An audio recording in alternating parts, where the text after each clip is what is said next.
আসসালামু আলাইকুম guys. Epson 1250 L 1250 এই প্রিন্টারটা হচ্ছে একটা কালার প্রিন্টার, ওয়াইফাই কানেকশন আছে এটাতে। তো এটা আমি কিভাবে ওয়াইফাইটা কানেক্ট করব, সো আমি নর্মালি পাওয়ারটা অন করলাম পাওয়ার বাটনে প্রেস করে।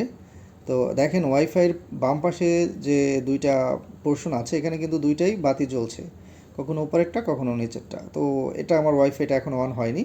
তো ওয়াইফাইটা অন করার জন্য আমাকে যেটা করতে হবে, এই যে ওয়াইফাই বাটনটা এবং তার পাশে যে বাটনটা আছে, এই দুইটা বাটন আমি অ্যাট এ টাইম আমি চেপে ধরবো, জাস্ট 4 সেকেন্ডের জন্য চেপে ধরলাম।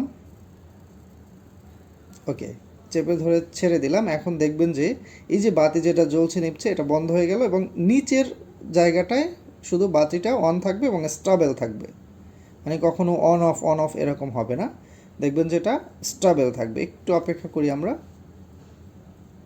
ওকে, চলে এসেছে দেখেন, ও কিন্তু স্টেবল আছে, অন অফ হচ্ছে না, স্টেবল আছে এখানে। এর মানে আমার ওয়াইফাইটা অন হয়েছে। এখন ওয়াইফাই তো অন হয়েছে, এখন আমার হচ্ছে পাসওয়ার্ড লাগবে। তো পাসওয়ার্ডটা বের করার জন্য ওয়াইফাইয়ের পাশে যে বাটনটা দেখেন, আমি আঙুল দিয়ে চেপে ধরে আছি, 7 সেকেন্ডের মতো চেপে ধরে রাখলাম, 7 কি 8 সেকেন্ডের মতো চেপে ধরে ছেড়ে দিলাম। এবার আমার হচ্ছে একটা প্রিন্ট হবে এবং সেই যে প্রিন্টটা হবে সেখানে আমার ওয়াইফাই নেম, পাসওয়ার্ড, আরও অনেক অনেক ইনফরমেশন আছে যেটা আপনাদের দরকার হতে পারে যে কোনো সময়। সো একটু অপেক্ষা করি, কারণ পেজটা প্রিন্ট হতে একটু সময় লাগবে।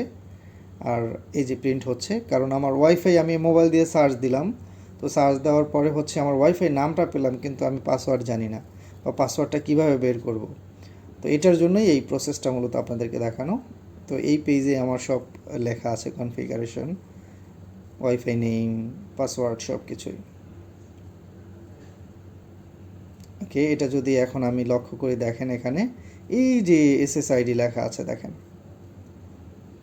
এই যে এসএসআইডি, সরি উপরের দিকে, হ্যাঁ এই যে এসএসআইডি, এটা হচ্ছে আমার ওয়াইফাই নেম এবং পাসওয়ার্ড হচ্ছে আমার এটা, এই যে 59720502।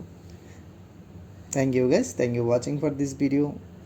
যদি ভিডিওটাতে আপনাদের কোনো হেল্প হয় অবশ্যই হচ্ছে চ্যানেলটা একটু সাবস্ক্রাইব করে দেবেন। আসসালামু আলাইকুম রহমতুল্লাহ।